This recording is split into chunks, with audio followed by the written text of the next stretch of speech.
एहसास।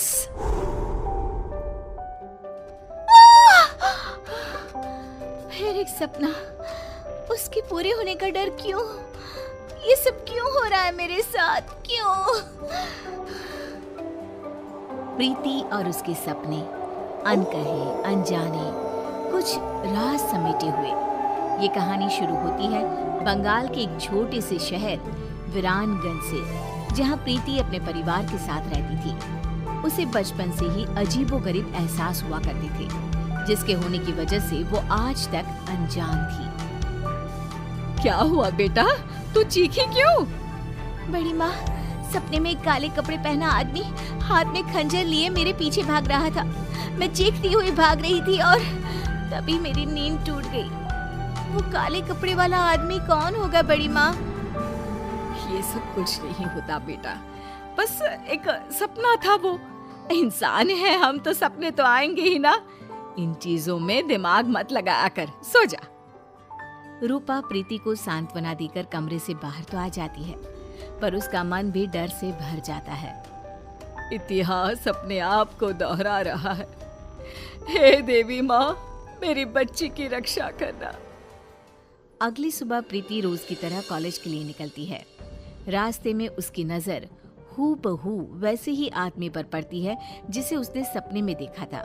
उसका चेहरा बिल्कुल काला और आंखें लाल थी।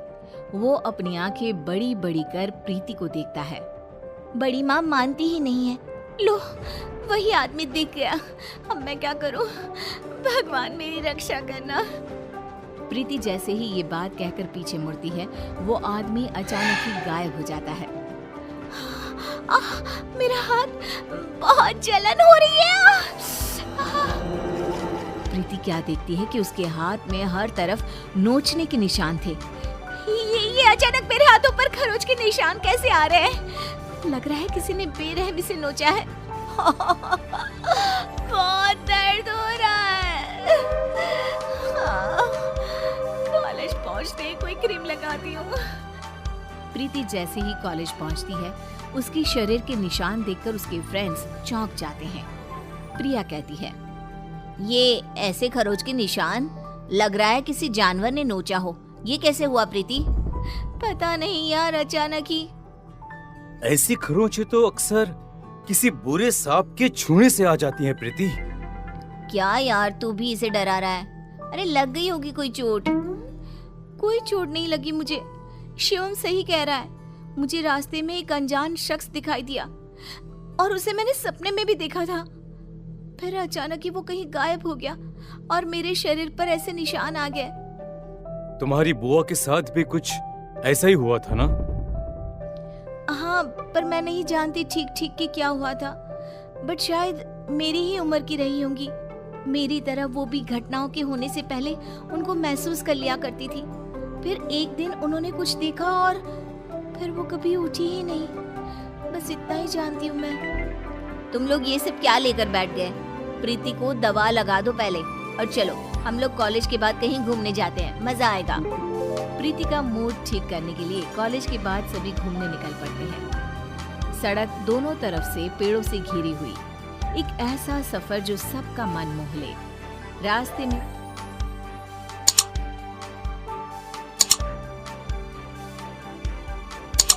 प्रीति की नजर एक हवेली पर पड़ती है।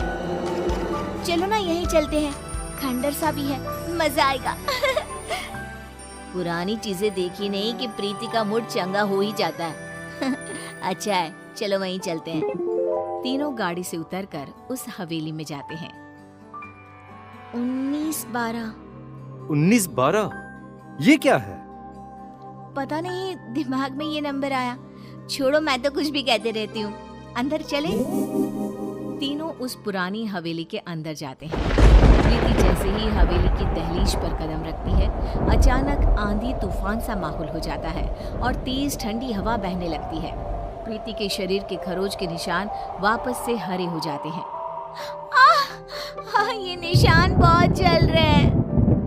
मौसम के बदलते हुए रुख को देखकर सभी फौरन अंदर हवेली में चले जाते हैं। अंदर तीनों इधर उधर घूमने लग जाते हैं। तभी प्रिया के हाथ एक नेम प्लेट लगती है जिस पर 1912 ही लिखा हुआ था। प्रीति देख, इस नेम प्लेट पर क्या लिखा हुआ है, कर्णिका पैलेस 1912। तेरी बुआ का नाम भी तो कर्णिका ही था ना?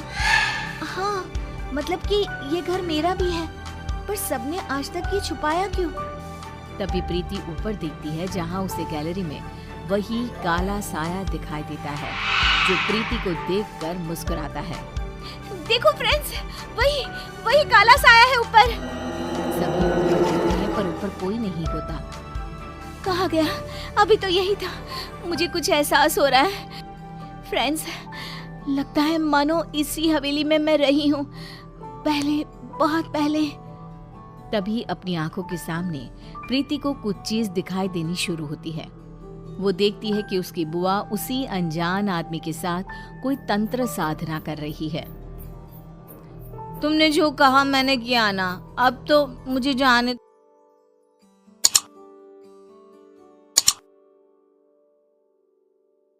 दो ना।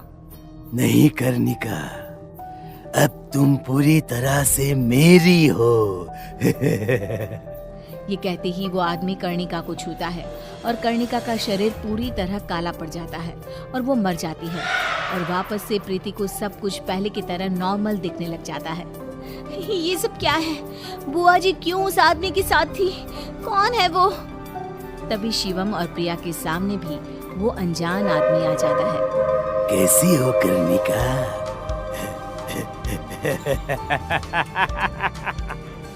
प्रीति के रूप में फिर से पैदा हुई तुम। पर देखो, देखो किस्मत वापस मेरे ही पास आ गई ना। मैं कर्णिका? तुम्हारी बुआ कर्णिका। उसे काले जादू से ताकतें हासिल करनी थी और उसी काले जादू ने मुझे जन्म दिया।